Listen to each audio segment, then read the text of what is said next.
আপনি কি জানেন ইন্টারনেটে এমন একটি জায়গা আছে যেখানে বিক্রি হয় মানুষের ব্যক্তিগত তথ্য, হ্যাক ফেসবুক অ্যাকাউন্ট, ভুয়া পাসপোর্ট, এমনকি কিডনিও ভাড়া নেওয়া যায়? এটাই হলো ডার্ক ওয়েব। এটা কি, কিভাবে কাজ করে আর কেন এতটা ভয়ঙ্কর?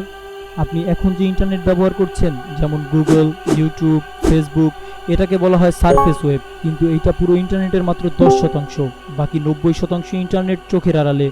এটাই ডিপ ওয়েব। আর এরও গভীরে আছে ডার্ক ওয়েব। ডার্ক ওয়েব এমন এক জায়গা যেটা আপনি গুগলে সার্চ দিয়ে খুঁজে পাবেন না।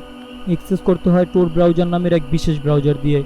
এই ব্রাউজারের ওয়েবসাইটের অ্যাড্রেসগুলো সাধারণত এমন হয়ে থাকে যার কোনো অর্থ নেই আর সব কিছুই গোপন। এখানে পাওয়া যায় হ্যাক অ্যাকাউন্ট, চুরি হওয়া ডেটা, অবৈধ পণ্য, ড্রাগস, অস্ত্র, এমনকি খুন সার্ভিস। তবে সব কিছু খারাপ না। অনেকে ডার্ক ওয়েব ব্যবহার করে সরকারি সেন্সরশিপ থেকে বাঁচতে কিংবা সাংবাদিকরা সিক্রেট তথ্য আদান প্রদানে। কিন্তু এখানেই বিপদের মূল। আপনি জানেনই না কখন কারা আপনার তথ্য হাতিয়ে নেবে। একটা ভুল ক্লিক আর আপনার লাইফটাই হ্যাক হয়ে যেতে পারে। ডার্ক ওয়েব মানে শুধু সিনেমার মতো হ্যাকিং না, এটা বাস্তব এবং অনেক ভয়ঙ্কর। কৌতূহল থাকা ভালো, কিন্তু না জেনে কিছু করলে ঝুঁকি অনেক বড়। সাবধানে থাকুন, নিজের তথ্য নিজে নিরাপদে রাখুন।